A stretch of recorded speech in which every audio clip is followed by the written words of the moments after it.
আজ ফ্রাইডে, তাই আজ একটু স্পেশাল কিছু বানাতেই হবে।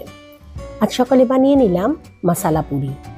1 কাপ আটার সাথে 1/4 কাপ বেসন আর 1/4 কাপ সুজি মিলিয়ে তাতে মিলিয়ে নিলাম কিছু বেসিক মশলা, মানে নুন, হলুদ, লঙ্কার গুঁড়ো, চিলি ফ্লেক্স, একটু জোয়ান আর একটু কাসুরি মেথি।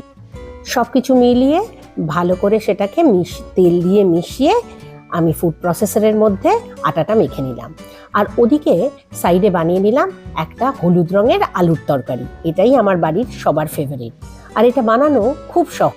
তেলের মধ্যে কালো জিরে, কাঁচা লঙ্কা আর কারি পাতা ফোড়ন দিলাম। তাতে দিয়ে দিলাম ছোট ছোট করে কেটে রাখা আলুগুলো ভালো করে ভেজে নিয়ে তার মধ্যে দিয়ে দিলাম নুন, হলুদ আর জল দিয়ে ফুটতে বসিয়ে দিলাম। বাস, আলুর তরকারি নিজে নিজেই রেডি হয়ে যাবে। আর ওদিকে আমি আমার রুটি মেকারের মধ্যে একসাথে অনেকগুলো লুচি বেলে নিলাম। খুব সহজে তাড়াতাড়ি এটা হয়ে যায়। তারপরে এদিকে আলুর তরকারি ফুটছে আর ওদিকে আমি লুচিগুলো ভেজে নিলাম। এগুলো অবশ্য আমাদের সেই সাদা লুচি নয়, এগুলো পুরি, মশালা পুরি।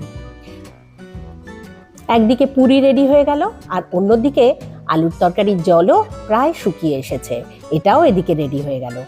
এই আলুর তরকারিটা একটু মিষ্টি ভালো লাগে, তাই জন্য এর মধ্যে দিয়ে দিলাম 1 চামচ চিনি। আমাদের ব্রাঞ্চ একদম রেডি। আমরা ব্রাঞ্চটা সেরে নিয়ে 2 কাপ চা বানিয়ে নিলাম।